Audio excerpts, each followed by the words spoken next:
तो भाई साहब जो है हमने, हाँ शांत रहोगे, नाला को इधर देखो। अब चलो, लास्ट क्लास में जो है हमने बायोमोलिक्यूल में प्रोटीन वाला टॉपिक खत्म कर दिया था। आज बायोमोलिक्यूल को ही खत्म करना है, ठीक है ना। तो बायोमोलिक्यूल में हमारे पास जो टॉपिक बचा हुआ है वो हार्मोन है, एंजाइम है, विटामिन है और न्यूक्लिक एसिड है। ये सारी चीजें आज खत्म करेंगे, जिसमें जो मेन टॉपिक है वो है न्यूक्लिक एसिड और विटामिन। तो ये दोनों टॉपिक हमें खत्म करना है, इसलिए हम स्टार्ट सबसे पहले कहां से कर रहे हैं? हम कर रहे हैं स्टार्ट न्यूक्लिक एसिड से। कहां से स्टार्ट कर रहे हैं? न्यूक्लिक एसिड से। तो सबसे पहले हेडिंग डालेंगे हम लोग न्यूक्लिक एसिड, मतलब ठीक है वो पहले था, बाद में वहां चलेंगे। मैंने बोला था एंजाइम डालने के लिए, नहीं ना। तो पहले हम टॉपिक जो पढ़ रहे हैं उसका नाम क्या है? Nucleic acid. हाँ स्लाइड में आपको पहले एंजाइम दिख रहा था, बट मैं चेंज कर रहा हूं, पहले हम न्यूक्लिक एसिड पढ़ रहे हैं, ठीक है ना। तो अगर हम बात करें न्यूक्लिक एसिड की, तो न्यूक्लिक एसिड क्या होता है? अच्छा ये बताओ, आप लोगों ने या जो बायो पढ़ते हैं उनको तो पता होगा कि आपने कभी ना कभी ये सुना होगा कि जब किसी बच्चे का जन्म होता है तो अरे ये तो मम्मी की तरह दिख रहा है, ये पापा की तरह दिख रहा है, ये नाना जी की तरह दिख रहा है, ये दादा की तरह दिख रहा है, या वगैरह वगैरह। सही बात है ना। कभी ऐसा तो नहीं होता कि बोलते हैं पड़ोसी वाले अंकल की तरह दिख रहा है? क्योंकि अगर पड़ोसी वाले अंकल की तरह दिखने लगेगा तो घर में कलेश हो जाएगा। तो कहने का मतलब ये है कि हमेशा पेरेंट्स, मतलब बच्चे जो हैं अपने पेरेंट्स की तरह दिखते हैं, या पेरेंट्स के किसी एंसेस्टर यानी दादा नानी इन सब की तरह ज्यादा सिमिलरिटीज पेरेंट्स से होती हैं। ऐसा क्यों होता है? पहली बात तो अगर हम बात करें जो ये प्रोसेस है ना कि बच्चे पेरेंट्स की तरह दिखते हैं, इस प्रोसेस को हम क्या बोलते हैं? हेरिडिटी बोलते हैं। क्या बोलते हैं? हेरिडिटी। अब ऐसा होता क्यों है कि हमारी बॉडी किसकी बनी है? सेल्स की, और सेल के अंदर होता है न्यूक्लियस, और न्यूक्लियस के अंदर एक स्ट्रक्चर होती है रॉड लाइक स्ट्रक्चर, जिसे हम क्रोमोसोम बोलते हैं। क्या बोलते हैं? क्रोमोसोम। उस क्रोमोसोम का ट्रांसमिशन यानी वो क्रोमोसोम पास होता है कहां से? पेरेंट्स से बच्चों के अंदर, और उसी के अंदर वो सारे कैरेक्टर्स भी बच्चों के अंदर ट्रांसफर होते हैं। अब वो जो क्रोमोसोम होता है ना, उस क्रोमोसोम के पास दो चीजें होती हैं, एक प्रोटीन होता है और एक न्यूक्लिक एसिड होता है। प्रोटीन न्यूक्लिक एसिड की पैकेजिंग के लिए यूज होता है, जिसमें जो न्यूक्लिक एसिड है वो आपका डीएनए आरएनए है। मेनली डीएनए जो रिस्पॉन्सिबल होता है किसके लिए? कैरेक्टर के ट्रांसमिशन के लिए रिस्पॉन्सिबल होता है, ठीक है ना। तो अगर हम बात करते हैं तो सबसे पहले न्यूक्लिक एसिड के अंदर अगर हम बात करें तो हेरिडिटी क्या होती है, इस बात को देखना है। बैठो बैठो जल्दी बैठो। अगर हम हेरिडिटी की बात करें तो हेरिडिटी क्या होती है भाई साहब? शांत रहोगे। Transmission of character, transmission of character from parents to offspring.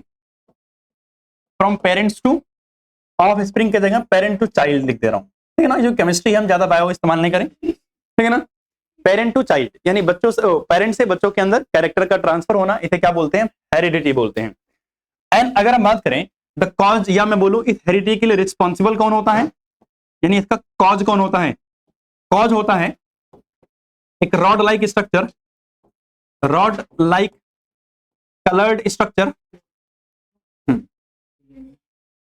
Rod like coloured structure. और उस रॉड लाइक कलर स्ट्रक्चर को हम क्या बोलते हैं? क्रोमोसोम बोलते हैं। क्या बोलते हैं? क्रोमोसोम बोलते हैं। और ये जो क्रोमोसोम होता है ना, ये बना होता है दो चीजों का। इसमें एक कंपोनेंट जो होता है वो न्यूक्लिक एसिड होता है। क्या होता है?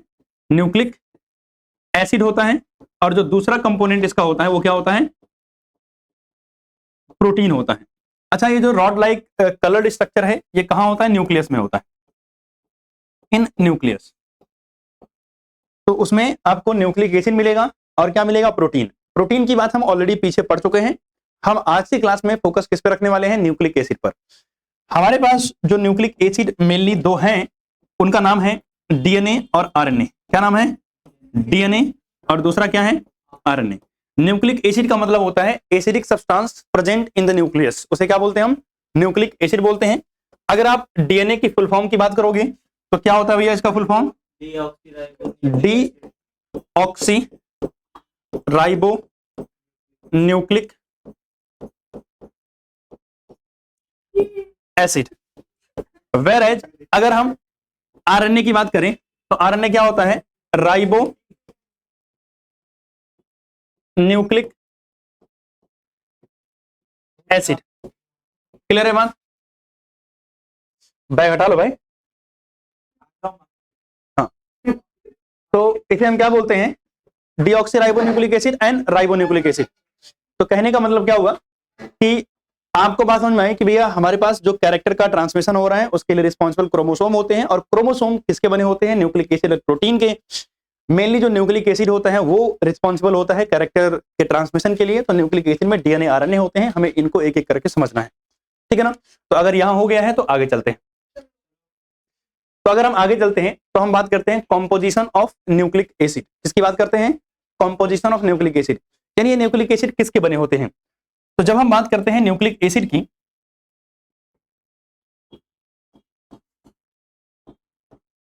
तो न्यूक्लिक एसिड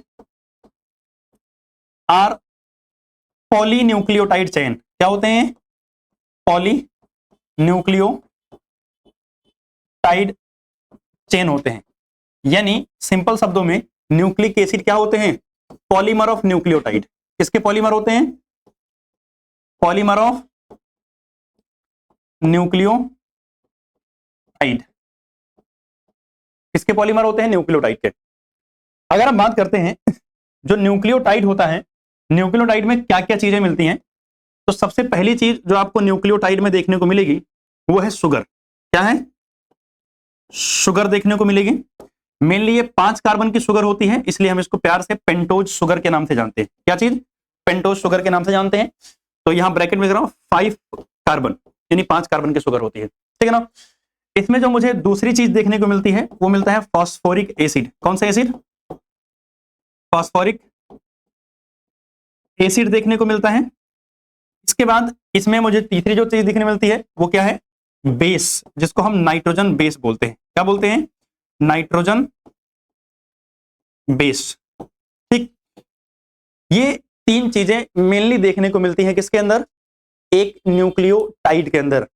अगर आप नाइट्रोजन बेस की बात करोगे तो नाइट्रोजन बेस भी हमारे पास कई तरीके के होते हैं, उसकी बात हम आगे करेंगे। बट एक बेसिक आइडिया होना चाहिए कि एक भी मतलब कोई भी न्यूक्लियोटाइड हुआ यानी न्यूक्लिक एसिड हुआ वो न्यूक्लियोटाइड का बना होगा, यानी पॉलीमर होगा न्यूक्लियोटाइड का। न्यूक्लियोटाइड जो होते हैं उसमें शुगर, फॉस्फोरिक एसिड और नाइट्रोजन बेस नाम की चीजें आपको देखने को मिलेंगी। अगर हम बात करते हैं थोड़ा सा इसको डिटेल में और समझते हैं, तो एक बार चलो अगले पेज पे, ठीक। तो अगर आप बात करोगे तो एक न्यूक्लियोटाइड में क्या क्या हो सकता है इसको हम समझ रहे हैं। यहां मैं ये नहीं कह रहा हूं कि डीएनए में क्या होगा, आरएनए में क्या होगा, एक न्यूक्लियोटाइड के टोटल कंपोनेंट्स क्या क्या हो सकते हैं उसको समझ रहे हैं। तो अगर हम टोटल कंपोनेंट की बात करें तो एक तो होता है हमारे पास न्यूक्लियोसाइड। क्या होता है, न्यूक्लियोसाइड। ये वर्ड क्या है समझाऊंगा आगे, ध्यान रखना। न्यूक्लियोसाइड है। और दूसरा जो मुझे मिलेगा वो मिलता है फॉस्फोरिक एसिड। क्या मिलता है, फॉस्फोरिक एसिड मिलता है। एक्चुअली डीएनए के ऊपर चार्ज कैसा होता है, नेगेटिव। आरएनए भी नेगेटिव चार्ज होता है। तो नेगेटिव चार्ज जो न्यूक्लिक एसिड के ऊपर होता है वो क्यों होता है, due to presence of phosphoric acid. किसकी वजह से होता है, फॉस्फोरिक एसिड के प्रेजेंट होने की वजह से होता है। अब जो ये न्यूक्लियोसाइड है ये फर्दर मेरे पास 2 तरीके का होता है। इसमें 2 चीजें मिलेंगी। पहली चीज जो इसमें मिलेगी वो शुगर। कौन सी शुगर है, पेंटोज शुगर। तो मैं नाम पूरा लिख दूं, पेंटोज शुगर। कौन सी शुगर मिलेगी, pentose sugar, that is 5 carbon sugar. और अगर हम बात करें तो दूसरा जो कंपोनेंट मिलता है वो मिलता है नाइट्रोजन बेस। क्या मिलेगा, नाइट्रोजन बेस। अगर हम बात करें पेंटोज शुगर की, तो पेंटोज शुगर किसी भी न्यूक्लियोटाइड के अंदर 2 तरीके की शुगर हो सकती है। या तो ये शुगर राइबोज होगी, क्या होगी, राइबोज होगी, या तो ये शुगर क्या होगी, डीऑक्सी राइबोज होगी। दोनों एक साथ में नहीं होते हैं, दोनों में से कोई एक ही होगी, ठीक है ना। तो अगर मैं चाहूं बीच में और मैं लगा दे रहा हूं, यानी आइदर राइबोज या फिर डीऑक्सी राइबोज होगी। क्लियर है। इफ अगर हम नाइट्रोजन बेस की बात करते हैं तो किसी भी न्यूक्लियोटाइड के अंदर नाइट्रोजन बेस कौन कौन से होते हैं, मेरे पास 2 वैरायटी के नाइट्रोजन बेस होते हैं। एक नाइट्रोजन बेस को हम बोलते हैं प्यूरीन। क्या बोलते हैं, प्यूरीन। और दूसरे नाइट्रोजन के बेस को बोलते हैं पायरीमिडीन। क्या बोलते हैं, पायरीमिडीन बोलते हैं। तो अगर आप प्यूरीन की बात करते हो तो प्यूरीन मेरे पास 2 तरीके का होता है। एक होता है एडेनिन। क्या होता है, बस यहीं पे खत्म होगा लास्ट, एडेनिन, जिसको हम ए से लिखेंगे। दूसरा मेरे पास होता है ग्वानिन, जिसको हम जी से लिखते हैं। उसके बाद पायरिमिडीन मेरे पास 3 तरीके का होता है। एक होता है साइटोसिन, जिसको हम कैपिटल सी से लिखते हैं। दूसरा होता है यूरेसिल, जिसको हम कैपिटल यू से लिखते हैं। और अगला होता है थाइमीन, जिसको हम कैपिटल टी से लिखते हैं। मतलब किसी भी न्यूक्लियोटाइड के अंदर यही सारे कंपोनेंट्स ओवरऑल आपको देखने को मिलेंगे, इसके अलावा और भी कुछ देखने को नहीं मिलेगा। ठीक है ना। तो ये करके इनकी स्ट्रक्चर हम देखेंगे, उसका फिर आगे चलेंगे। नोट डाउन करोगे इसको।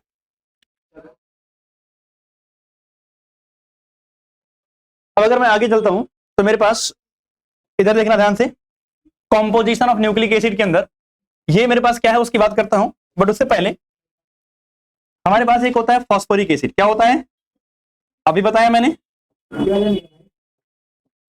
Phosphoric acid.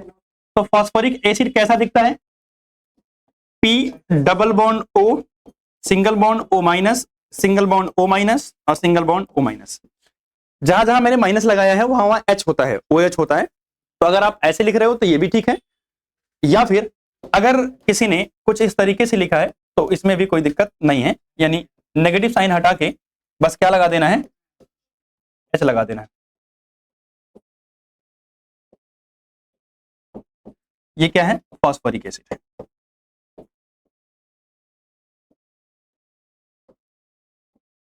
कौन सा एसिड, फॉस्फोरिक एसिड। आप देख रहे हो कि फॉस्फोरिक एसिड पे कैसा चार्ज है, नेगेटिव चार्ज। इसी की वजह से जो न्यूक्लिक एसिड होंगे उन पे कैसा चार्ज आएगा, नेगेटिव चार्ज आएगा। कैसा चार्ज आएगा, नेगेटिव चार्ज। इस वजह से इनके ऊपर आएगा। इसके बाद अगर हम बात करते हैं तो हमारे पास फॉस्फोरिक एसिड के बाद जो दूसरा आता है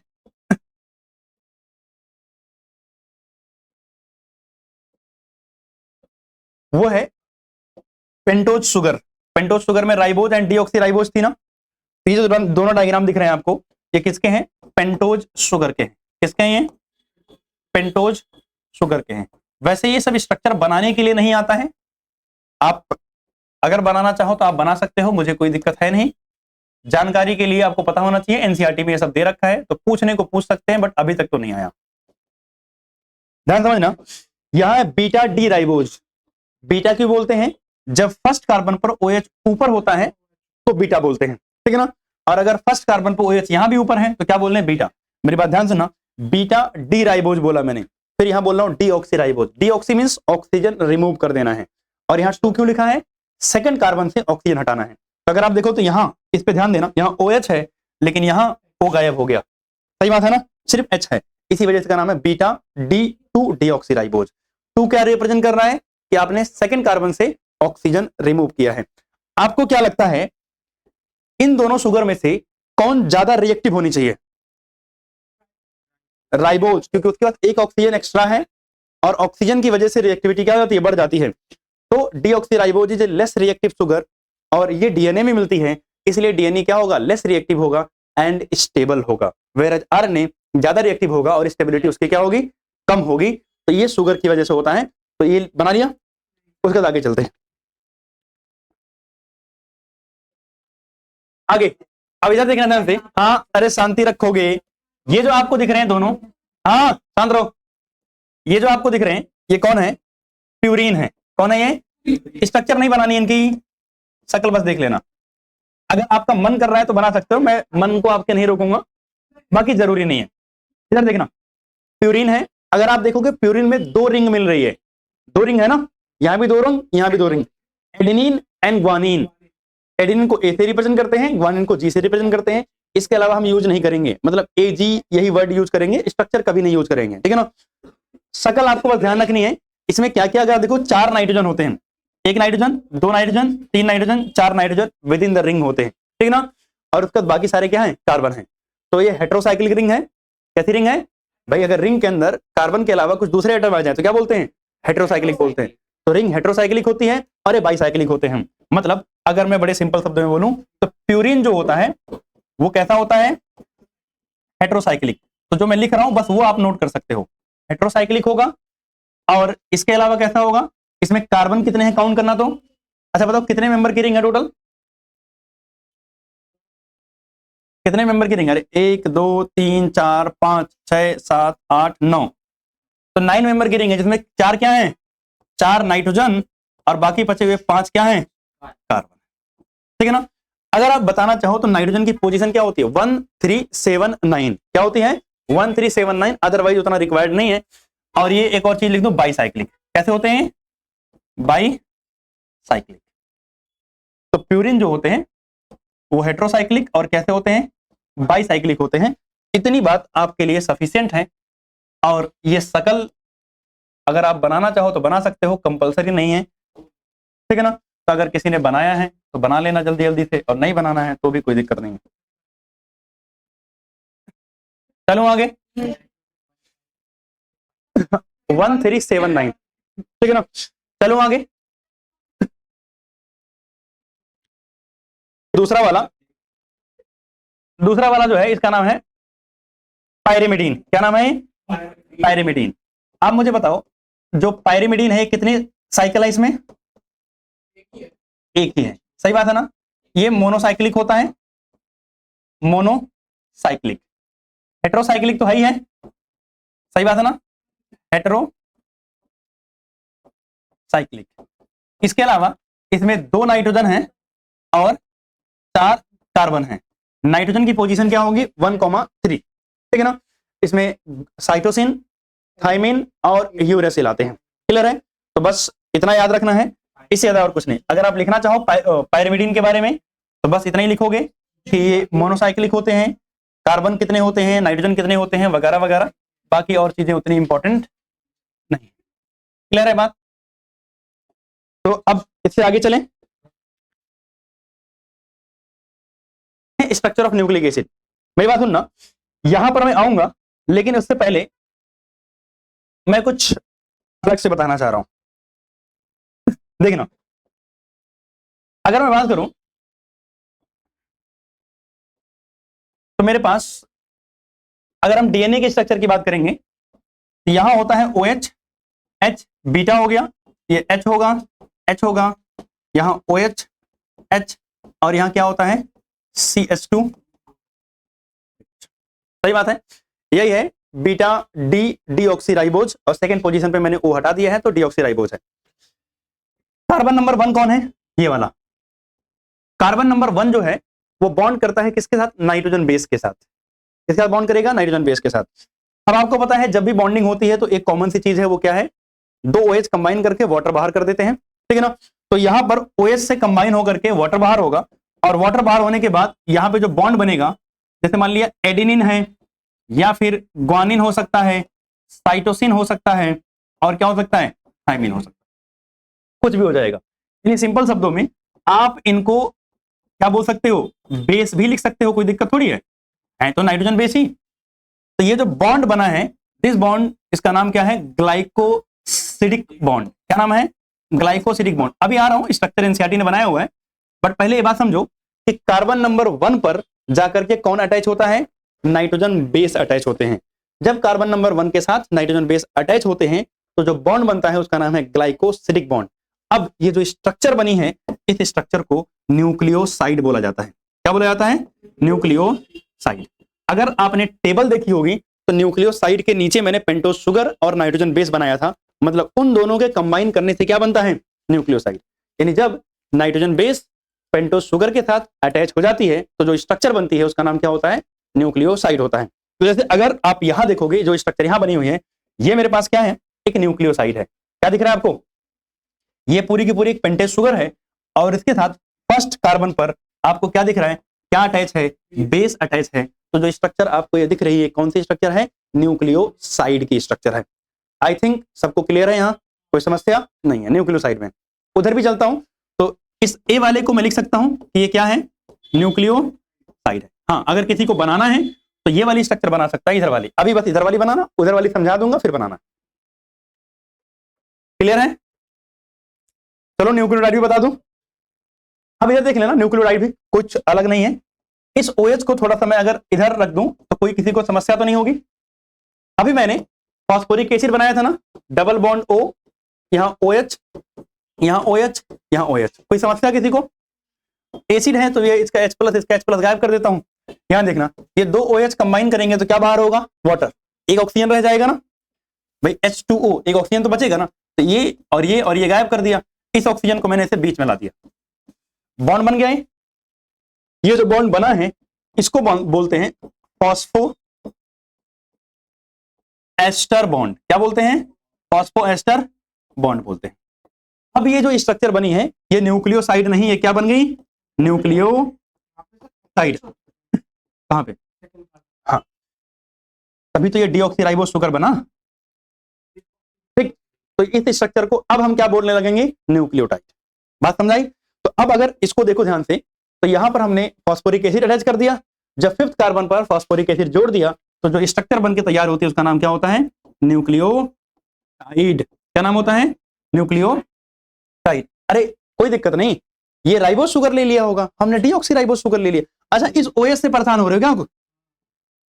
तो क्या दिक्कत है? अरे शुगर क्यों बनवा के आए? इधर देखो पीछे, नालायकों।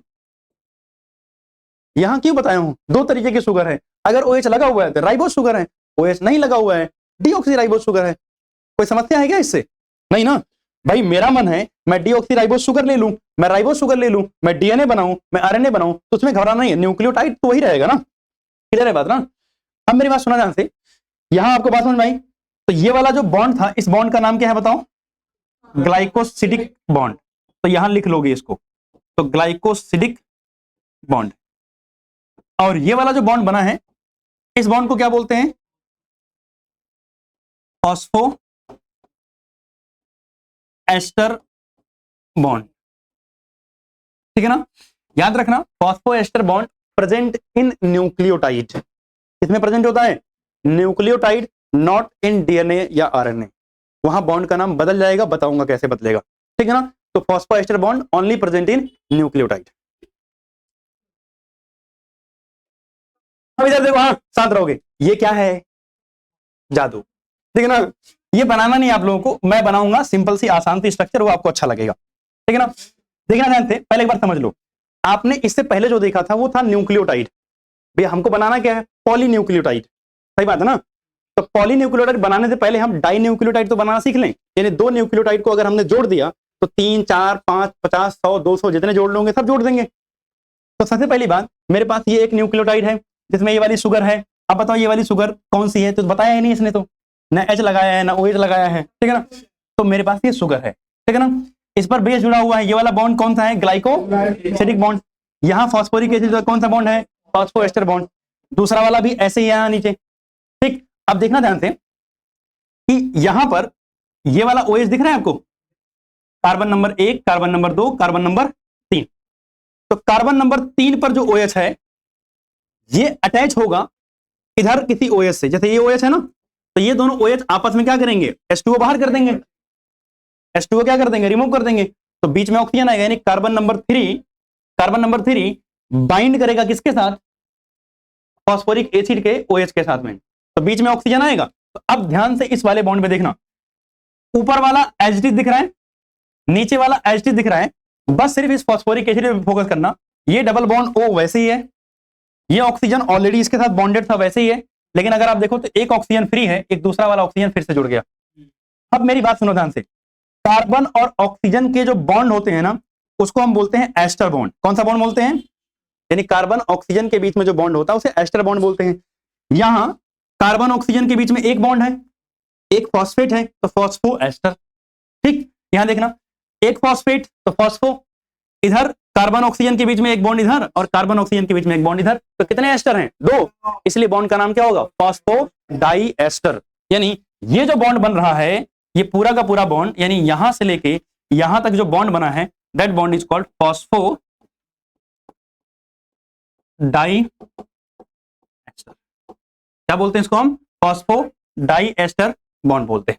ठीक, तो यानी एक न्यूक्लियोटाइड बेस दूसरे के साथ कैसे अटैच होता है ये बात समझ में आई।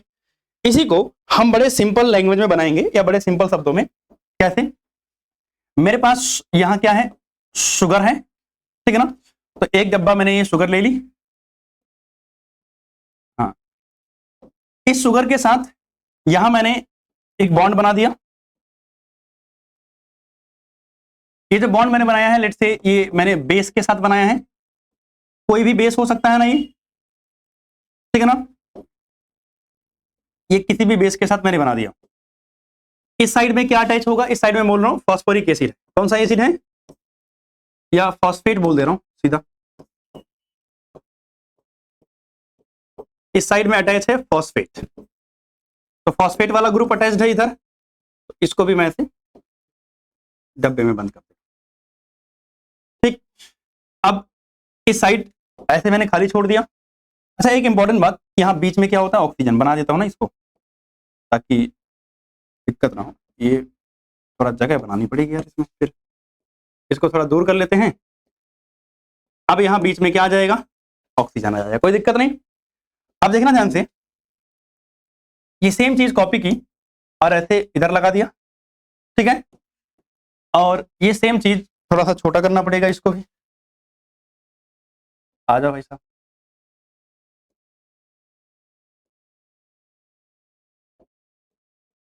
बस एक और चाहिए, ये सेम चीज कॉपी करके इधर लगा दिया। ठीक, अब ध्यान से समझना चीजों को।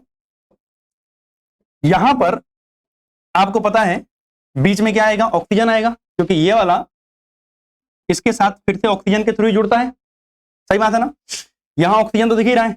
अब फॉस्फेट के साथ इधर फिर से कैसे जुड़ेगा, ऑक्सीजन के थ्रू ही जुड़ेगा, और इस वाले पे एक्चुअली में यहां OH खाली रह जाएगा। आप चाहे ऑक्सीजन लिख दो, नहीं तो OH भी लिखना चाहो। अच्छा बताओ, थर्ड नंबर कार्बन पे क्या था, अरे थर्ड नंबर कार्बन पे OH था ना, OH ऐसे ऑलरेडी रहेगा।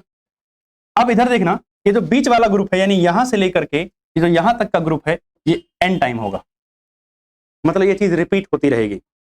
इधर फॉस्फेट, फॉस्फेट कौन से कार्बन पे जुड़ा होता है, 5वें नंबर पे ना, तो इसको बोलते हैं 5 प्राइम। और ये OH कौन से कार्बन वाला है, तीसरे नंबर वाला, तो इसको क्या बोलते हैं, 3 प्राइम। तो ये जो पूरी चेन बनी है, ये है न्यूक्लियोटाइड की chain, poly nucleotide chain. NCERT में एक डायग्राम इसका बना रखा है, मैं एक बार एनसीईआरटी से ले आता हूं।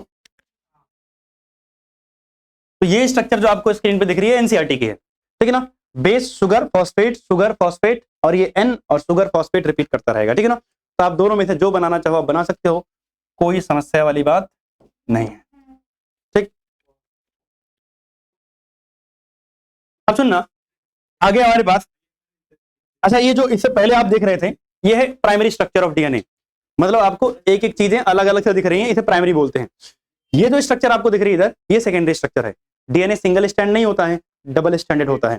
तो जब डबल स्टैंडर्ड डीएनए मिलता है तो कुछ इस तरीके से आपको दिखाई देगा। ठीक, तो अगर हम बात करें तो डीएनए के अंदर क्या क्या देखने को मिलता है, पहले समझना। अगर आप डीएनए की बात करोगे तो डीएनए में पहले डीऑक्सीराइबोज शुगर मिलेगी। कौन शुगर, डीऑक्सीराइबोज शुगर मिलेगी, प्लस इसके अंदर PO4 3- यानी फॉस्फोरिक एसिड मिलेगा, और प्लस आपको क्या मिलेगा, नाइट्रोजन बेस मिलेगा। सर नाइट्रोजन बेस कौन कौन से होंगे, एडेनिन होगा, थाइमिन होगा, ग्वानिन होगा और साइटोसिन होगा। यूरेसिल नाम की चीज यहां नहीं होती है, ठीक है ना। अब मेरी बात सुना ध्यान से, ये डीएनए के अंदर मिलेगा। डीएनए जो होता है वो डबल स्टैंडर्ड होता है। कैसा होता है, डीएनए डबल स्ट्रैंडेड होता है, यानी इसके कितने स्टैंड होंगे, 2 स्टैंड। डीएनए कैसा होता है, डबल स्टैंडर्ड, और दोनों स्टैंड क्या होंगे, एंटी पैरेलल होंगे, and both stand are anti parallel, are anti parallel, anti parallel to each other. क्या मतलब हुआ एंटी पैरेलल का, जैसे देखो ध्यान से, यहां पीछे अगर मैंने बताया, मैंने इधर लिखा 5 प्राइम, लेट से अगर मैं बोल दूं कि ये 5 प्राइम एंड है और ये क्या है, 3 प्राइम है। जब इसका दूसरा स्टैंड बनेगा ना, तो इधर 5 है ना, इसके नीचे से 3 होगा, उल्टा हो जाएगा, फ्लिप हो जाएगा। इसी को हम बोलते हैं एंटी पैरेलल, यानी एक अगर 5 to 3 चल रहा है तो दूसरा क्या हो जाएगा, 3 to 5 हो जाएगा, यानी पूरा का पूरा 180 डिग्री पे क्या बोल दो, फ्लिप कर दो, तो ये स्टैंड बन जाएगा। क्योंकि दोनों स्टैंड एंटी पैरेलल होते हैं, सुनो ध्यान से, दोनों स्टैंड एंटी पैरेलल हैं। अब ये वाला जो डीएनए का मॉडल है, सुनो, डीएनए का जो मॉडल है, डीएनए का जो मॉडल है उसे बोलते हैं डबल हेलिकल मॉडल। शांत रहोगे, क्या बोलते हैं? Double helical model. और ये दिया किसने था? वॉटसन और क्रिक ने। Given by Watson and Crick. कब दिया था इन्होंने? 1952 के अंदर। 1950, जेम्स वॉटसन नाम था इनका, ठीक है ना। तो given by Watson and Crick, double helical model.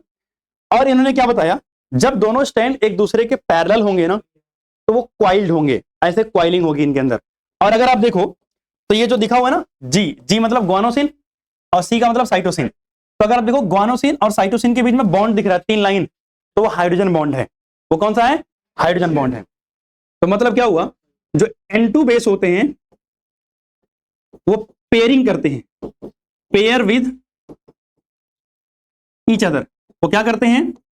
एक दूसरे से पेयर करते हैं। जिसमें इंपॉर्टेंट बात क्या रखना है? ग्वानोसिन पेयर विद साइटोसिन, यानी ग्वानोसिन पेयर किससे करेगा? साइटोसिन के साथ। कैसे?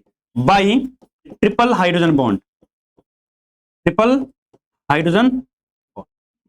वेयर एज जब आप बात करोगे थाइमिन की, तो थाइमिन जो है वो पेयर करेगा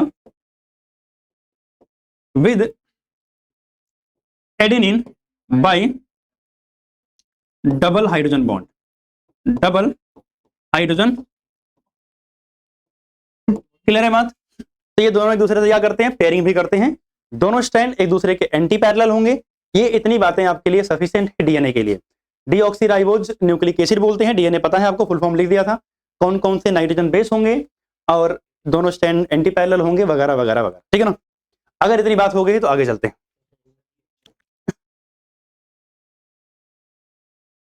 अगला हमारे पास है आरएनए। अगर आप आरएनए की बात करो, full form ribo nucleic acid. इसमें जो शुगर मिलेगी वो क्या मिलेगी? राइबोज शुगर मिलेगी, प्लस आपको PO4 3- वैसे ही मिलेगा, प्लस आपको क्या मिलेंगे? N2 बेस यानी नाइट्रोजन बेस। और नाइट्रोजन बेस कौन से मिलेंगे? एडेनिन, यूरासिल, ग्वानिन और साइटोसिन। ठीक। अगर हम बात करें तो आरएनए जो होता है वो सिंगल स्ट्रैंडेड होता है। कैसा होता है? Single stranded. हाँ, किसकी? एडेनिन, यूरासिल और ग्वानिन और साइटोसिन मिलेगा, सिंगल स्ट्रैंडेड होगा ये। और अगर हम बात करें, हाँ शांत रहोगे, अगर हम बात करें तो आरएनए जो होता है वो हमारे पास 3 तरीके का होता है। आरएनए कितने तरीके का होता है? 3 तरीके का। तो अगर हम पहले बात करें तो होता है आरएनए, दूसरा होता है टीआरएनए और तीसरा होता है एमआरएनए। इनके काम के बेसिस पर नाम रखा हुआ है। जैसे आरएनए होता है राइबोसोमल आरएनए, राइबोसोमल आरएनए, ये प्रोटीन बनाता है। क्या बनाता है?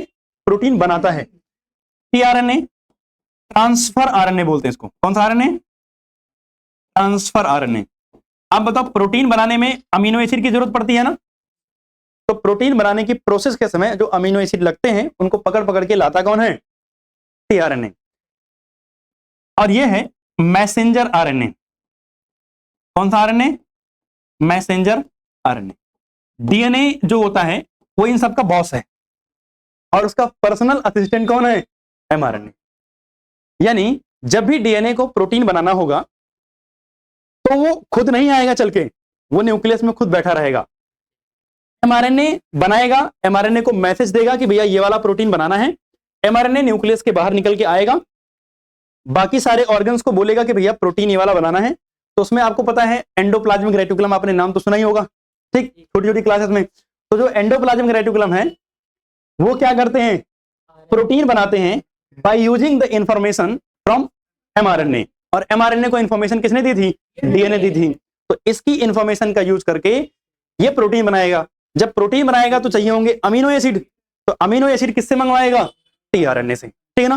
तो ये सब मिल करके आपके अंदर जो भी प्रोटीन्स बन रहे हैं उस पूरी प्रोसेस को रेगुलेट करते हैं। क्लियर है बात? तो यहां तक की बात हो गई किसकी, न्यूक्लिक एसिड और डीएनए और आरएनए किस तरीके से दिखते हैं और कैसे काम करते हैं। अब अगर आप एक बेसिक चीज देख रहे हो तो डिफरेंस आपको कुछ दिखेगा। डीएनए में कौन सी शुगर थी बताओ, डीऑक्सीराइबोज शुगर। आरएनए में कौन सी शुगर थी, राइबोज शुगर। पहला डिफरेंस हो गया। डीएनए में नाइट्रोजन बेस कौन सा था, थाइमिन था। मतलब अगर आप बोलो बाकी तो सब कॉमन है, थाइमिन था डीएनए में, लेकिन आरएनए में क्या है, यूरासिल है। डीएनए डबल स्टैंडर्ड था, आरएनए कैसा है, सिंगल स्टैंडर्ड है। सही बात है। अच्छा सुनो ध्यान से, इधर डीएनए जो होगा वो ज्यादा स्टेबल होगा और आरएनए क्या होगा, कम स्टेबल होगा। मैंने बताया क्यों होता है, ऑक्सीजन की प्रेजेंस की वजह से, और यूरासिल भी ज्यादा रिएक्टिव होता है। ठीक है ना। अब मेरी बात सुनो ध्यान से, ये तीसरा डिफरेंस था ना, हाँ चौथा था। इसके बाद अगर हम बात करें एक और डिफरेंस की, तो डीएनए जो है वो ज्यादातर केसेस में कैसे काम करता है, एज ए जेनेटिक मटेरियल, जबकि आरएनए कुछ ही ऑर्गेनिज्म के अंदर जेनेटिक मटेरियल है। कुछ ऑर्गेनिज्म में वायरसेस आते हैं, जैसे रेट्रोवायरस हो गया, और आपका फेमस कोरोना वायरस, उसका जेनेटिक मटेरियल क्या था, आरएनए था। ठीक, तो ये डिफरेंस हो गए। आई थिंक डिफरेंस आप लिख सकते हो ना, कोई दिक्कत तो नहीं है। आगे चलते हैं। हमारे पास आता भैया, did you know James Watson. ठीक है ना, तो इनके बारे में थोड़ी सी जल्दी जल्दी पढ़ लेते हैं। तो जेम्स वॉटसन जो है ये शिकागो के अंदर जो है, कहां गया वाइट, ज्यादा कुछ नहीं, 1928 के अंदर इनका जन्म हुआ था और इन्होंने पीएचडी की थी। कहां से, इंडियाना यूनिवर्सिटी इन जूलॉजी के अंदर। और ये किस लिए जाना जाता है, इंडिया नहीं इंडियाना, ठीक है ना। ये किस लिए जाने जाते हैं, स्ट्रक्चर ऑफ डीएनए इन्होंने बनाया था, इसमें बड़ा रोल था। और इन्होंने 1962 के अंदर नोबेल प्राइज मिला था। 1962 के अंदर इनको नोबेल प्राइज मिला था। क्यों मिला था नोबेल प्राइज, डीएनए की स्ट्रक्चर को एक्सप्लेन करने के लिए। ठीक है ना। अच्छा, इन्होंने जो डीएनए की स्ट्रक्चर बनाई थी, वो बनाई थी एक कॉन्सेप्ट पर बेस्ड। हाँ शांत रहोगे। ये मतलब दो लोग थे जिनका नाम था फ्रैंकलिन और विल्किन। इन दोनों ने डीएनए की एक्सरे स्ट्रक्चर ऑब्टेन की थी, और उस एक्सरे स्ट्रक्चर का इस्तेमाल करके जो है इन्होंने, वाटसन और क्रिक दोनों ने मिल करके डीएनए की पूरी स्ट्रक्चर को एक्सप्लेन किया था, और उसके बाद इनको नोबेल प्राइज मिला था। ठीक है ना। हाँ, इसका क्या है, they propose the DNA molecule take the shape of a double helix, यानी डबल हेलिक्स के फॉर्म में होता है, an elegantly simple structure that resemble a gently twisted ladder. यानी कह रहा है कि ये दिखाई कैसे देता है, अगर आपके पास एक सीढ़ी है और उसको ट्विस्ट कर दो तो आपको बिल्कुल वैसे ही शेप का ये दिखाई देगा। कह रहा है the rails of the ladder are made up of alternate unit of phosphate and the sugar deoxyribose. मतलब कह रहा है डीऑक्सीराइबोज शुगर होते हैं, उसमें फॉस्फेट होता है, और ये प्यूरिन और पायरिमिडीन नाम के बेसिस होंगे। कह रहा this research laid the foundation for emerging molecular biology. अब आपको पता है कि इस डिस्कवरी के बाद से मॉलिक्यूलर बायोलॉजी में बहुत ज्यादा आगे चीजें, बहुत सारे ऑप्शंस ओपन अप हो गए थे। बायोलॉजी के अंदर बहुत सारी डिस्कवरीज आगे भी हुई, या आज हम जो इतना एडवांसमेंट हो चुकी है वो इनकी डिस्कवरीज उनमें एक बहुत इंपॉर्टेंट रोल प्ले करती है। इसके अलावा अगर हम बात करें complementary pairing of nucleotide bases. Complementary pairing का मतलब adenine pair with thymine and guanine pair with cytosine. कह रहा है explain the identical copies of the parent DNA passes to the daughter cell. यानी ये आइडेंटिकल कॉपीज जो है ना, ए के साथ हमेशा टी जाएगा, जी के साथ हमेशा सी जाएगा। इसकी वजह से हमें ये पता चलता है कि पेरेंट्स से इंफॉर्मेशन बच्चों के पास कैसे ट्रांसमिट होती है। कह रहा this research launched a revolution in the biology that lead to the modern recombination DNA technology. हमारे पास बायोटेक्नोलॉजी नाम का एक सब्जेक्ट होता है जिसमें हम डीएनए की स्ट्रक्चर्स को मॉडिफाई कर पाते हैं, किसी पर्सन के डीएनए को बदल सकते हैं, किसी पर्सन के पास जो चीज बनाने की एबिलिटी नहीं थी वो बनवा सकते हैं। ये सब कुछ पॉसिबल हो पाता है क्योंकि हम डीएनए के स्ट्रक्चर जानते हैं। ठीक है ना। इसके बाद अगर हम बात करें तो दूसरे जो पर्सन है उनका नाम है हरगोविंद खुराना। क्या नाम है, हरगोविंद खुराना। इनका भी नाम बायो वालों ने सुना होगा। तो अगर हम बात करें हरगोविंद खुराना, तो इनका जन्म 1922 के अंदर हुआ था। इन्होंने एमएससी की थी, डिग्री फ्रॉम पंजाब यूनिवर्सिटी इन लाहौर। ठीक है ना। तो पहले आपको पता है इंडिया आजाद नहीं हुआ था, उससे पहले की बात है। तो he worked with professor Vladimir Prelog who modulated the Khurana thought and philosophy toward the science. मतलब जिनकी वजह से ये इन्फ्लुएंस बहुत ज्यादा हुए थे टुवर्ड जो है फिलॉसफी और मतलब साइंस की तरफ थोड़ा सा इन्फ्लुएंस ये हुए थे। कह रहा after the brief stay in the India in 1949 Khorana went back to England. वो इंग्लैंड चले गए थे। Worked with professor GW Skinner and professor AR Todd it was the Cambridge UK that he got the interest in the both protein and nucleic acid. मतलब Cambridge के अंदर इनको, Cambridge university के अंदर काम करते हुए इनको इंटरेस्ट आया था किसमें, प्रोटीन और न्यूक्लिक एसिड में। और इन्होंने ये बताया था, यानी इन्होंने जेनेटिक कोड डिस्कवर करने में बहुत इंपॉर्टेंट रोल प्ले किया था। तो कह रहा है doctor Khorana shared the Nobel Prize for Medicine and Physiology in 1968 with Marshall Nirenberg and Robert Hawley for cracking the genetic code. Genetic code क्या होता है आप बताओ। मेरे पास डीएनए क्या है, DNA is a polymer of nucleotide, जबकि प्रोटीन किसका बना होता है, अमीनो एसिड को। तो आपको पता है अगर मुझे न्यूक्लियोटाइड से न्यूक्लियोटाइड बनाना हो तो काम आसान है, क्योंकि सेम चीज की कॉपी करनी है। प्रोटीन देख करके प्रोटीन बनाना हो, सेम चीज की कॉपी करनी है। लेकिन मेरे पास एक डीएनए है, उससे मुझे प्रोटीन बनाना है। डीएनए बना न्यूक्लियोटाइड का है, प्रोटीन बना है अमीनो एसिड का। तो इन दोनों के बीच में किस तरीके से इंफॉर्मेशन ट्रांसफर होती होगी, ये जानना बहुत जरूरी था। तो इसी को समझने में इन्होंने रोल प्ले किया था, ताकि हम ये समझ पाए कि डीएनए के कौन से कोड से कौन सा प्रोटीन बनता है। ठीक है ना, तो उसमें बड़ा इंपॉर्टेंट रोल इनका था। इसके बाद एक छोटा सा टॉपिक है जिसका नाम है DNA fingerprinting. DNA fingerprinting thumb printing से अलग है। ये जो थंब प्रिंटिंग होता है ये अलग चीज है, इसमें जो लाइनिंग्स होती हैं उसका प्रिंट होता है। डीएनए फिंगरप्रिंटिंग में आपके डीएनए पे लिखी हुई इंफॉर्मेशन को देखा जाता है। तो डीएनए फिंगरप्रिंटिंग में अगर हम बात करें तो सिंपल शब्दों में डीएनए की इंफॉर्मेशन को प्रिंट्स के फॉर्म में देखना, उसे हम डीएनए फिंगरप्रिंटिंग बोलते हैं। इसका फायदा क्या कह रहा है, it is known as every individual has a unique fingerprint. These occurs at the tip of the fingers and have been used for identification of long time। ठीक है, क्या कह रहा है भैया, सबके फिंगरप्रिंट्स जो होते हैं अलग होते हैं, यूनिक होते हैं, बट ये कुछ लोगों के सेम भी हो जाते हैं। इसको अल्टर भी किया जा सकता है। ठीक है ना, क्या रहा है, can be altered by the surgery A sequence of based on DNA, यानी डीएनए के ऊपर कुछ सीक्वेंस होते हैं। Also unique for person and information regarding this called DNA fingerprinting. मतलब हमारे डीएनए के अंदर, हमारी बॉडी के अंदर सबके पास मोस्टली डीएनए सेम है, लेकिन सबके अंदर कुछ ना कुछ चेंजेस है, बहुत माइन्यूट से चेंजेस हैं, और वो चेंजेस एक पर्सन के अंदर और दूसरे पर्सन के अंदर सेम नहीं हो सकते कभी भी। ठीक है ना, सिर्फ एक केस होता है आइडेंटिकल ट्विंस, वहां सेम हो सकते हैं, अदरवाइज और किसी केस में सेम नहीं होते हैं। तो उस डीएनए की इंफॉर्मेशन को प्रिंटिंग के फॉर्म में देखना, जानना, इसे क्या बोलते हैं हम, डीएनए फिंगरप्रिंटिंग बोलते हैं। It is same for every cell and can not be altered by any non treatment. DNA fingerprinting कहां यूज करते हैं भाई साहब, फॉरेंसिक साइंस में। कहीं कहीं मर्डर ऑर्डर हुआ है, पता करना है क्रिमिनल्स को, तो फॉरेंसिक साइंस में डीएनए फिंगरप्रिंटिंग इस्तेमाल की जाती है। इसके अलावा अगर मम्मी पापा गायब हो गए हैं या बच्चा गायब हो गया है और 2-3 लोग क्लेम करने लगे कि ये मेरा बच्चा है, तो उसमें पैटर्निटी टेस्ट में जो है वो कंफर्म किया जाता है कि जो है इनके मदर या फादर कौन है। ठीक है ना, वैसे स्टार्टिंग में हमने पढ़ी थी हेरिडिटी, जिसमें बच्चा अगर पड़ोस की तरह दिखने लगे तो कंफर्मेशन के लिए डीएनए फिंगरप्रिंटिंग यूज की जा सकती है। डेड बॉडीज, अगर कहीं डेड बॉडी मिली है तो उसको कंपेयर करके पेरेंट्स से पता लगाया जा सकता है कि ये किससे बिलोंग करती है या किसकी डेड बॉडी है। कह रहा रेशियल ग्रुप, मतलब इवोल्यूशन में जो अलग अलग ग्रुप्स हैं, रेशियल ग्रुप्स हो, जैसे कुछ लोग वेस्ट इंडीज में अलग अलग जगह अलग अलग रेसेस है ना, तो उनके डीएनए फिंगरप्रिंट को देख करके इवोल्यूशन के बारे में जानने में भी क्या मिलती है, हेल्प मिलती है। तो ये सब बेसिक बातें थी, एनसीईआरटी में सब है, आप रीड करोगे समझ आ जाएगा आपको मोस्टली। ठीक, अब हम चलते हैं अगले टॉपिक पर जिसका नाम है एंजाइम। ठीक है ना, तो हेरी डालोगे एंजाइम। अगर हम एंजाइम की बात करें बच्चे, तो एंजाइम जो होते हैं वो बायो कैटलिस्ट होते हैं। क्या होते हैं, biocatalyst. Enzymes are biocatalyst. ये क्या करते हैं, स्पीड अप, हाँ क्या कर देते हैं, speed up the rate of reaction, speed up the rate of reaction. ये रेट ऑफ रिएक्शन को क्या कर देते हैं, बढ़ा देते हैं। अगर हम इसके नेम की बात करें तो नेम में एक बात याद रखना कि हमेशा ये एंड किससे होते हैं, एंड विद एज। एज नाम का एक शब्द है जो इनके नाम के लास्ट में आएगा। अगर हम इसका नाम बात करें तो मोस्टली हम इसका नाम 2 तरीके से रखते हैं। कई बार हम इसका नाम रख देते हैं कि ये किस सब्सटेंस पर रिएक्शन कर रहा है। जैसे मान लिया मेरे पास एक केमिकल है, ये C6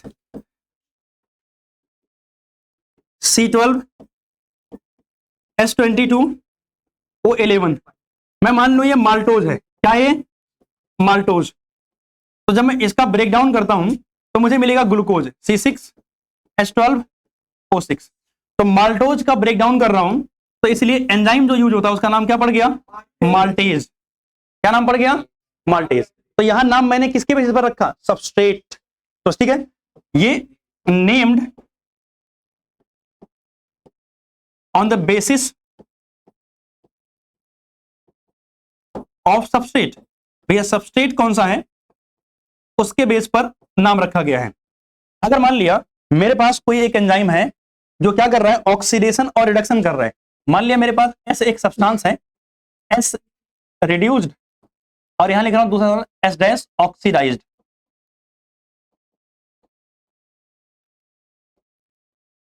अब एक एंजाइम मैंने यूज किया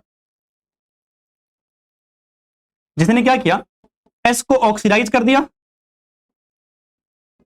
और एस डैश को क्या कर दिया, रिड्यूस कर दिया। तो मतलब एक ऐसा एंजाइम जो ऑक्सीडाइज और रिडक्शन यानी ऑक्सीडेशन और रिडक्शन कर रहा है, तो इसका नाम रख देते हैं ऑक्सीडो रिडक्टेज। Oxido reductase. अब ये नाम किस पर रखा हुआ है, on basis of function, on basis of function, यानी क्या काम कर रहा है इसके बेसिस पर हमने नाम रखा है। ठीक, तो मतलब एंजाइम का नाम on the basis of function, on the basis of substrate, ये अलग अलग क्राइटेरिया के बेसिस पर इसका नाम अलग अलग हो सकता है। नोट डाउन करोगे इसको। अगला आता है एक्शन ऑफ एंजाइम, यानी mechanism of enzyme action. Enzyme कैसे काम करते हैं, जैसे कैटलिस्ट काम कर रहे थे सेम काम एंजाइम का होता है। एंजाइम क्या करेंगे, एक्टिवेशन एनर्जी को कम कर देंगे। ठीक, तो ये कैसे करेंगे, ROR इंक्रीज कर देंगे by decreasing activation energy, by decreasing activation energy, यानी एक्टिवेशन एनर्जी को कम करके ये रेट ऑफ रिएक्शन क्या कर देंगे, बढ़ा देते हैं। अब बात सुनो ध्यान से, अगर हम बात करें जैसे एग्जांपल के लिए दे रखा है, अगर मैं सुक्रोज, सुक्रोज किसका बना होता है, ग्लूकोज प्लस फ्रक्टोज। तो अगर मैं इसको ग्लूकोज प्लस फ्रक्टोज में तोड़ूं और ये काम मैं करूं विदाउट एंजाइम, कैसे करूं, विदाउट एंजाइम, विदाउट एंजाइम, तो एक्टिवेशन एनर्जी पता है कितनी होती है, ये होती है 6.22 किलो जूल पर मोल। कितनी होती है, 6.22 किलो जूल पर मोल। बट अगर यही चीज मैं विद एंजाइम करूं, यानी एंजाइम का इस्तेमाल करके करूं, तो ये एक्टिवेशन एनर्जी क्या हो जाती है,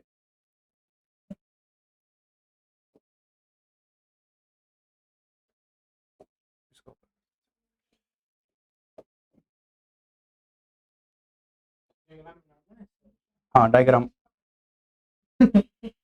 बस तो ये पहले बनाया हुआ है केमिस्ट। हाँ, तो अगर आप विद एंजाइम करते हो तो ये एनर्जी 2.1 किलो जूल हो जाती है।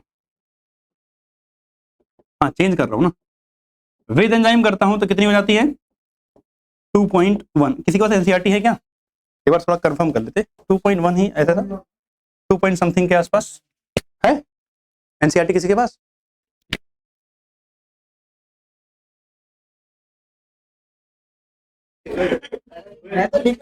विटामिन आते हैं फटाफट।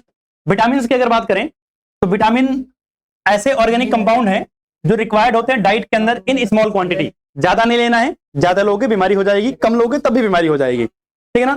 तो एक्सेस में विटामिन नहीं चाहिए to perform the specific biological function for normal maintenance of the optimum growth and health of the organism. मतलब हमारी growth, health and normal maintenance के लिए कुछ ऐसे केमिकल्स जो थोड़ी स्मॉल क्वांटिटी में रिक्वायर्ड होते हैं उन्हें क्या बोलते हैं, विटामिन बोलते हैं। ज्यादा लोगे तो भी दिक्कत है, कम लोगे तो भी दिक्कत है, ठीक है ना। अब जो विटामिन है ना, ये शब्द जो है, जो पहले ये शब्द था विटामिन, ठीक है ना, और ये विटामिन शब्द का मतलब था वाइटल और अमीन। ये हमारा ओल्ड कॉन्सेप्ट था, हम मानते थे कि विटामिन क्या है, वाइटल अमीन है। यानी हमने इनिशियल टाइम में जितने भी विटामिन देखे थे उसमें अमीन ग्रुप मिलता था, तो हमको लगता था कि विटामिन में अमीन ग्रुप कंपलसरी है और सारे में होता है। बट बाद में हमको पता चला कि ज्यादातर विटामिन में अमीन ग्रुप नहीं होता है। तो इसलिए हमने क्या किया, एक छोटा सा चेंज किया, और वो छोटा सा चेंज क्या है कि विटामिन की स्पेलिंग बदल दी, सिर्फ ई हटा दिया। क्या कर दिया, ई हटा दिया।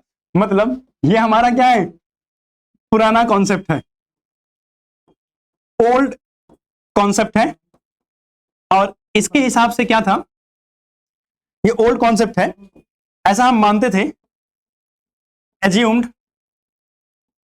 That vitamin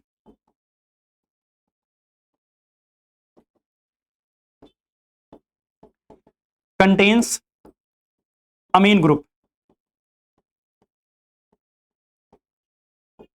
but later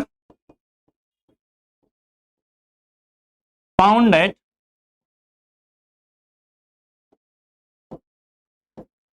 mostly they didn't। मतलब भैया इनके अंदर अमीन ग्रुप नहीं होता है, तो हमने क्या किया, ई वर्ड हटा दिया। ठीक है ना, ये भैया नया नेम है।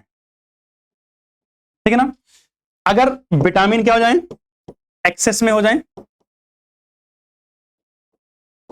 एक्सेस में हो जाए तो हो जाएगी डिजीज। अगर अब तो अलग अलग के लिए अलग अलग होगा ना, हाँ, तो विटामिन क्या हो जाए, कम हो जाए तो भी क्या हो जाएगी, डिजीज। वैसे प्लांट जो होते हैं ना, वो सारे विटामिन खुद ही बना लेते हैं, हमारे पास ये एबिलिटी नहीं होती है, हमारे पास ये एबिलिटी नहीं होती है। बट हमारी बॉडी में कुछ माइक्रोब्स होते हैं, सुनना मेरी बात ध्यान से, ये बातें सब एनसीईआरटी में लिखी हुई हैं, तो ऐसा नहीं है कि जो मैं यहाँ लिख रहा हूँ बस वही है, कुछ बातें एनसीईआरटी में लिखी मैं बोल दे रहा हूँ। ठीक है ना, तो सारे प्लांट्स विटामिन सारे बना लेते हैं, उनको कहीं से एक्सटर्नल सोर्स की जरूरत नहीं है। हमारी बॉडी में विटामिन नहीं बनता है तो हमें एक्सटर्नली चाहिए होता है, बट हमारी बॉडी में भी कुछ माइक्रोब्स ऐसे हैं जो विटामिन बना सकते हैं। ठीक है ना, तो कुछ तो मिल जाता है माइक्रोब की हेल्प से, बट हमें कुछ विटामिन हमारी डाइट के अंदर रेगुलरली जो है शामिल करना पड़ता है, अदरवाइज उसकी डेफिशिएंसी हो जाएगी, और डेफिशिएंसी की वजह से क्या आती है, डिसऑर्डर या डिजीज हो जाएंगे। क्लियर है ना, ठीक। तो अब हमारे पास जो विटामिन होते हैं उनको हम मेनली दो क्लास में क्लासिफाई करते हैं। चलो, एक होता है विटामिन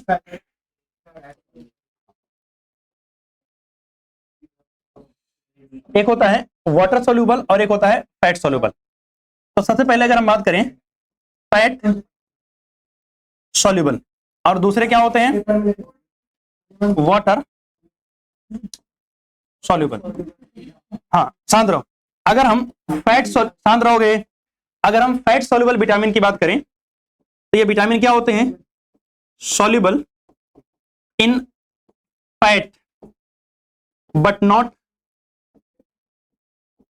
इन वाटर, लेकिन ये वाटर के अंदर सोल्यूबल नहीं होते हैं। ऐसे विटामिन जो होते हैं बच्चे, ये स्टोर्ड होते हैं, स्टोर्ड इन लीवर। कहां स्टोर होते हैं, liver and adipose tissue. Adipose समझते हो, फैटी टिश्यू, एडिपोज टिश्यू के अंदर ये स्टोर हो जाते हैं। और ऐसे विटामिन का एग्जांपल क्या है, कीड़ा, के ई डी ए, और एक और याद रखना विटामिन B12। ठीक है ना, तो मेन तो याद रखना है कीड़ा यानी KEDA, और एक विटामिन B12 है जो स्टोर हो जाता है हमारी बॉडी के अंदर। ठीक है ना, एक्चुअली में अगर हम बात करें तो विटामिन B12 तो होता क्या है, अच्छा इसको मैं यहां से हटा दे रहा हूं ना, यही इतना लिखना। क्यों हटाया, क्योंकि वो होता वाटर सोल्यूबल है लेकिन वो स्टोर होता है। ठीक है ना, तो उसकी बात हम वहां कर लेंगे, अदरवाइज गलत समझ जाओगे कि ये फैट सोल्यूबल है। B12 is water soluble vitamin, but वो स्टोर हो सकता है। ठीक है ना, वाटर सोल्यूबल की अगर हम बात करें तो यहां पर सिंपल सी बात है, ये क्या होंगे, soluble in water, soluble in water but not in fat. हाँ, और ये वाले विटामिन स्टोर नहीं होते हैं। ठीक है ना, अगर ये एक्सेस में हुए, excess of these passed through urine, हाँ, excess of these pass through urine, यानी अगर ये विटामिन एक्सेस में लिया तो यूरिन के थ्रू ये पास आउट हो जाते हैं, स्टोर नहीं होंगे। एग्जाम्पल के लिए अगर हम बात करें तो आपका आता है विटामिन बी ग्रुप, विटामिन जो बी ग्रुप होता है। अब बी ग्रुप में, हाँ, अगर हम बात करें बी ग्रुप में B1 होता है, B2 होता है, B6 होता है, B12 भी आता है इसी के अंदर, लेकिन वो स्टोर हो जाता है, ठीक है ना। तो चलो यहीं भी लिख दे रहा हूं B12, अभी नोट करके नीचे से लिख दूंगा, ठीक है ना। दूसरा आपका एक विटामिन सी, क्या है, विटामिन सी। तो आपको पता है विटामिन सी से आपको क्या मिलती है, इम्यूनिटी ना। तो ऐसा नहीं है कि आप एक ही दिन, जैसे कोविड जब आया था ना, तो बहुत सारे लोग भर भर के विटामिन खा रहे थे, विटामिन सी कि मतलब इतना खा लेंगे कि आंवले वाले में, मतलब खट्टी चीजों में ज्यादा विटामिन सी मिलता है, तो बहुत सारे लोग जो है आंवला वगैरह या खट्टी चीजें भर भर से खा रहे थे कि बहुत इम्यूनिटी बढ़ाएंगे। उनको ये नहीं पता था कि ये स्टोर तो होता नहीं है, जितना मेरी डेली नीड है उतना ही यूज होगा, मैं चाहे कितना भी खा लूं, अब बाकी सारा यूरिन के फॉर्म में बाहर। आप सोच रहे हो वो पैसा बर्बाद कर रहे थे यूरिन के फॉर्म में। आगे चलो, यहां पर जो एक बात याद रखनी है छोटी सी, वो क्या है कि विटामिन B12 क्या होगा, B12 can be stored, can be stored. अच्छा, अगर विटामिन B12 की कमी हो तो एक बीमारी होती है, कोई बताना चाहेगा भाई, बायो वाले जिनके पास बायो है, विटामिन B12 की कमी से एक बीमारी होती है, नहीं, जिसका नाम है परमीशियस एनीमिया। क्या नाम है, परमीशियस एनीमिया नाम है, ठीक है ना। परमीशियस एनीमिया क्या होती है, आरबीसी मैच्योर नहीं हो पाती है, ठीक है ना, इमैच्योर आरबीसी बनती है, तो विटामिन B12 की कमी से होती है। और इसके अलावा जो है, अगर हम बात करें विटामिन B12 एक बढ़िया सोर्स है, किस मतलब विटामिन B12 का सोर्स बढ़िया कौन सा है, दही, कर्ड, कर्ड में विटामिन B12 अच्छी खासी मिलती है, ठीक है ना। चलो आगे, अब हमारे पास सीधा आता है डेफिशिएंसी डिजीज, मतलब अगर बीमारी विटामिन की कमी हो जाए तो उससे बीमारी जो होंगी उसे बोलते हैं डेफिशिएंसी डिजीज। टेबल बनानी नहीं है, सिर्फ आपको लिखना है table number 10.3 most important, most important, ठीक है ना। अब इस टेबल में कुछ नहीं करना है, आपको बीमारियां लिखी हुई हैं, याद करना है विटामिन ए का सोर्स क्या होता है, विटामिन ए की वजह से बीमारियां कौन सी होती हैं, ठीक। तो अगर हम बात करें विटामिन B1 B2 सबका लिखा हुआ है, तो ये सारी बातें आप खुद कर सकते हो, कोई दिक्कत नहीं है। आपको याद करना है बीमारियां और सोर्स इसका क्या है, इसमें कुछ ऐसा रॉकेट साइंस वाला काम यहां नहीं है, तो ये आराम से आप कर सकते हो, ठीक है ना। अब ये न्यूक्लिक एसिड हमने पढ़ लिया था, जब विटामिन हमने पढ़ लिया तो अब हमारे पास आता है टॉपिक हार्मोन। क्या आता है, hormone.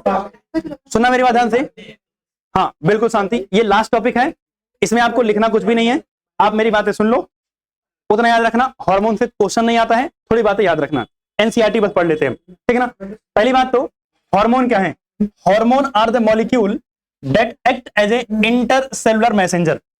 Hormone is nothing but ऐसे छोटे छोटे केमिकल्स हैं जो मैसेंजर की तरह काम करते हैं। कैसे मैसेंजर, इंटरसेलुलर मैसेंजर, यानी एक सेल का मैसेज दूसरे सेल को डिलीवर करने में हेल्प करते हैं। एक्चुअली में हमारी बॉडी के अंदर दो तरीके का कंट्रोल सिस्टम होता है, एक होता है नर्वस सिस्टम और दूसरा होता है एंडोक्राइन सिस्टम।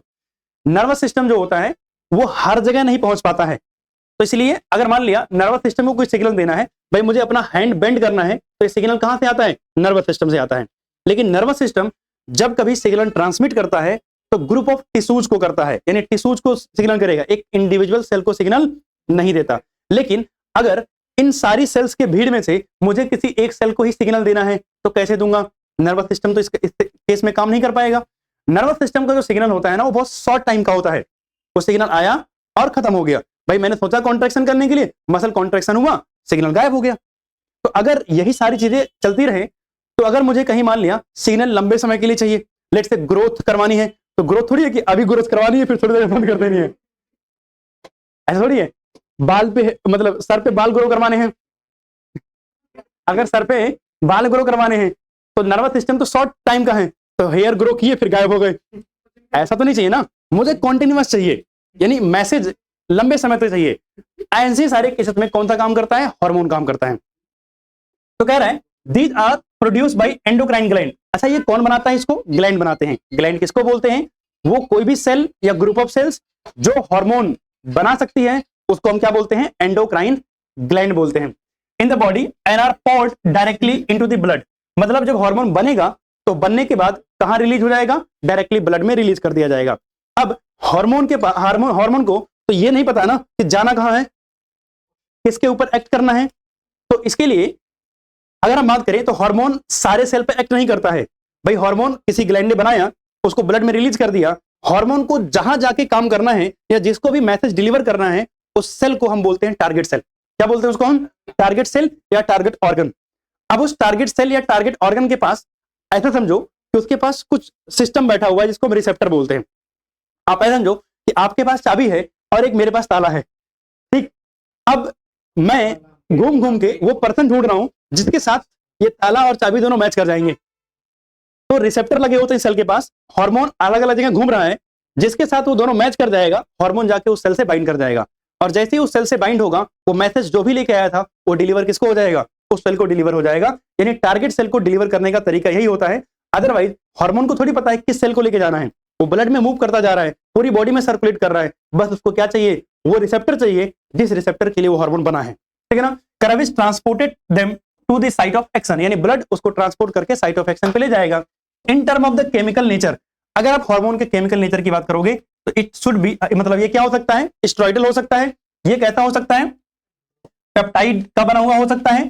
तो अगर हम बात करें स्टेरॉइडल हार्मोन की, स्टेरॉइडल हार्मोन जो स्टेरॉइड्स के बने होते हैं, जैसे ईस्ट्रोजन है, एंड्रोजन है, प्रोजेस्टेरोन है, ये सब स्टेरॉइडल हार्मोन होते हैं, ठीक है ना। तो एंड्रोजन क्या होता है? एंड्रोजन को हम टेस्टोस्टेरोन ही बोलते हैं। क्या बोलते हैं इसको हम? टेस्टोस्टेरोन बोलते हैं। क्या कुछ पॉलीपेप्टाइड होते हैं? पॉलीपेप्टाइड का मतलब कई सारे अमीनो एसिड्स के बने होंगे। जैसे एग्जांपल के लिए इंसुलिन, इंसुलिन आपको पता है डायबिटीज में काम करता है।